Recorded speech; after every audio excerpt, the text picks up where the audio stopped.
بسم اللہ الرحمن الرحیم۔ ایک صحابی نے عرض کیا، یا رسول اللہ، مجھے کوئی ایسا عمل بتا دیجئے جس سے اللہ جل شانہ بھی مجھ سے محبت فرمائیں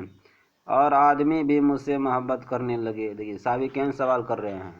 کہہ رہے ہیں کہ اللہ کے نبی کوئی ایسا عمل بتا دیجئے اگر وہ میں کام کروں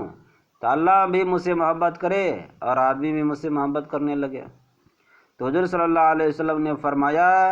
کہ دنیا سے بے رغبتی پیدا کر لو، حق تعالی شانہ تم کو محبوب رکھیں گے، اور لوگوں کے پاس جو چیزیں ہیں مال وغیرہ ان سے بے نیازی پیدا کر لو،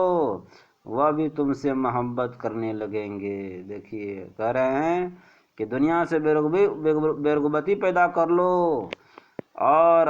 اللہ تم سے محبت کریں گے، دوسرے کے پاس جو مال ہے اس سے بے رغبتی پیدا کر لو، یعنی اس سے کوئی مطلب نہیں رکھو تو آدمی تم سے محبت کرنے لگیں گے۔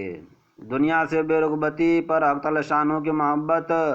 آخرت کا اعزاز و اکرام وغیرہ امور تو پہلی روایات میں بہت کثرت سے گزر چکے ہیں۔ دوسرا مضمون کہ لوگوں کے اموال پر نگاہ نہ رکھی جائے، اسی وجہ سے ان کے دلوں میں بھی محبت پیدا ہوتی ہے۔ اگر ہم دوسرے کے مال پہ نگاہ ڈالیں گے کہ وہ ہمیں مل جاتا، اس کا مال مل جاتا، لوگوں سے مانگیں گے تو وہ ہم سے نفرت کرے گا، اگر لوگوں سے ہم کچھ نہیں مانگیں گے تو وہ ہم سے محبت کرے گا۔ وہی کہہ رہے ہیں، بڑے تجربے کی بات ہے، ہر شخص کو ہر وقت اس کا تجربہ ہوتا رہتا ہے کہ جتنے بھی آپس میں بہترین تعلقات ہوں، لیکن جہاں کسی کے سوال کا ذکر آتا ہے سارے ہی تعلقات عقیدے ختم ہو جاتے ہیں، کتنا ہی محبت کیوں نہ ہے، چاہے اگر ہم اس سے کچھ مانگ لیں گے تو سارے محبت ختم ہو جائے گا۔ ہاں تو وہی کہہ رہے ہیں کسی سے کچھ نہیں مانگنا چاہیے۔ حضرت جبریل علیہ السلام ایک مرتبہ حضرت صلی اللہ علیہ وسلم کی خدمت میں حاضر ہوئے اور کہا کہ اے محمد صلی اللہ علیہ وسلم، آپ جتنے بھی دن زندہ رہیں، موت بہرحال ایک دن آنے والی ہے، موت ایک دن آنے والی ہے، اور جو عمل بھی آپ کریں گے بھلا یا برا اس کا بدلہ آپ کو ملے گا، اور جس سے بھی آپ دنیا میں تعلقات پیدا کریں اس سے ایک دن جدا ہونا پڑے گا،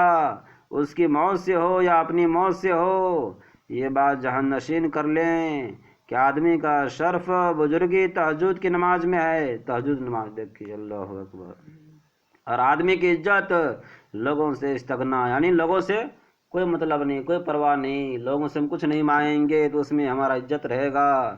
جہاں ہم دوسروں سے مانگیں گے تو سارا عزت کھا کے مل جائے گا۔ یعنی آدمی کی عزت اسی وقت تک ہے جب تک لوگوں کی اشیاء پر نگاہ نہ ہو، اور جہاں کہیں دوسروں کے مال پر نگاہ پڑی ساری عزت خاک میں مل جاتی ہے۔ اس لیے ہم دوسروں کے مال پر نگاہ نہیں کریں گے، اللہ پاک میں جتنا دیا ہے اس میں صبر کرنا ہے۔